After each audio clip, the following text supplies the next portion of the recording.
All right, all right. Thanks so much for tuning in. As always, it is my main focus to give you the most value. So go ahead and hit that subscribe button just below so you can hear it first and see it first once I drop these bombs and absolute golden gems throughout the content. So let's go ahead and jump into today's topic, which is the 6 mistakes to avoid when dealing with a owner or seller. Let's just say a seller. And just a little story on myself that I just recently faced is, those of you who are not aware, I have a 7-year-old little girl, I call her my little angel, that looks very similar to me, but just has a full head of hair similar to Tarzan, and showed up at parent-teacher conference. And there were, this was during normal school hours, and the kids are coming from class, and I just spoke with her teacher, and one of the kids just walks right up to me and asks the question, "Where is your dad's hair at? Where'd all your hair go?" And I just pointed right to her. But it's just hilarious. Kids have no shame, and I love it. Just ask the hard questions. It wasn't really hard for me to answer, but I love the bald head. But let's go ahead and jump right into it, of the 6 mistakes to avoid. And myself is, even still to this day, I do make some of these, and I'm just fully aware and just want to share those with you as well. And I make the mistakes less and less as I progressively just scale up. So let's go ahead and get into the first one, which it is never letting the seller talk. And I mean is, when you make the call to a seller and you're really wanting to understand what their problem is so you can solve it, is to let them talk. A lot of the times you can get some information that you're able to use in, let's say, whether that's negotiations at a later point, but just overall, you want to just get a better understanding is if there's a problem and if you can solve it. And you can build rapport by letting them talk as well, because people love to just talk in general. I know some people go off on a little tangent and you may have to get them back to whatever the question is, but overall, if you just let them talk, that allows you to build that much rapport versus you just coming out and telling a lot more background on yourself, and then they can get a little bit more disengaged, and then you're not able to really determine if it's a good fit or not for both parties. So that is the first one. Let me go ahead and take this down. And one thing I want to get everyone's feedback. Comment below.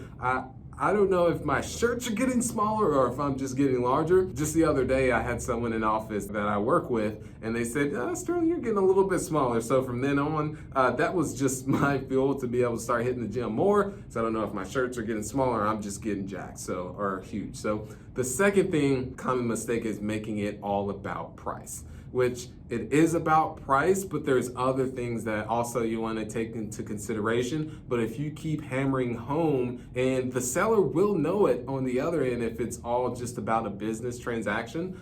Yes, it is a transaction, but at the same time, it is, I would say, a people business. So people do business with who they like and trust. And if the person just believes that you're a shark, that I've seen from personal experience, that I have not had the top offer in terms of the most in price, but the person has gone with me due to the relationship that was built. And this goes back to the point number 1, is allowing the person to talk and understand what the problem is versus just asking, hey, you go back to the price now so we can understand that. It's just best to not make it all about price, is what it comes down to.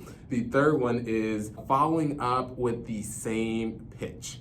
And what I mean by this is follow up, absolutely. If this is not in your arsenal, it is very crucial and vital. And this is one thing that has been an absolute game changer for myself and my business, because this is where the money is made and separates the amateurs from the professionals, and even the rookies from the amateurs to the rookies and the higher achievers, is the follow up. But if you keep reaching out to the person with the same pitch, then they will either block you or get you on the do not call list. So if you're using different channels, such as, let's say, a call or direct mail or even a text or doing a personal visit, that allows you to be non-intrusive, and the person may even forget that, oh, this person is actually looking to buy my property. And one thing that I mentioned to people is that, or one thing that you can leverage as a way to follow up. I have yet to do this, but heard about it. It's just a small little shoe, sending it to someone with a small note that says, hey, looking to get my foot in the door. And this is someone who you may have just not heard from in a while. So that's one thing that you can be able to leverage. And sending a handwritten letter is another go-to that I really enjoy too, with another way to stay top of mind. And one thing that I've just started to implement is just sending birthday cards. And the birthday cards, it may not even be on the person's exact birthday, but it's just another way to stay top of mind. And it's just another touch and a non-intrusive way to stay top of mind, because everything from personal experience, it comes down to timing. They may not be interested the first time you reach out to them, but who knows, a year later, 2 years later, it's a long game. There's some deals that have taken me 2.5 years to actually close on, from the first time I reached out to then actually closing on it. So it's all about relationships, and you have to think long-term and not just be more in the short term, think long-term. That's what I believe it is in the real estate field. So there's that. The next one, and I want to hit this home too, is not taking rejection to heart. And I tell this to the reps underneath me as well, is that when someone says something not so nice to you, mean, which a lot of people do say mean things, is just to not internalize it. Yes, even me, when someone says something not so nice, yes, I just got kicked in the face is all bloody, but it's just to move on to the next deal. And still to this day, I do get a little bit, I wouldn't say all the way down, but I will internalize it maybe for about 2 to 4 minutes, because I'm just human, and then I'll just move on to the next one. Okay, well, I'll say to the person, thank you so much for your time. If anything happens to change, don't hesitate to reach out. Versus many people that have not built that rejection skill, they tend to go back to the seller or the owner that has given you the objection or said something that you may not have agreed with. Then you've just blown yourself out of the deal, versus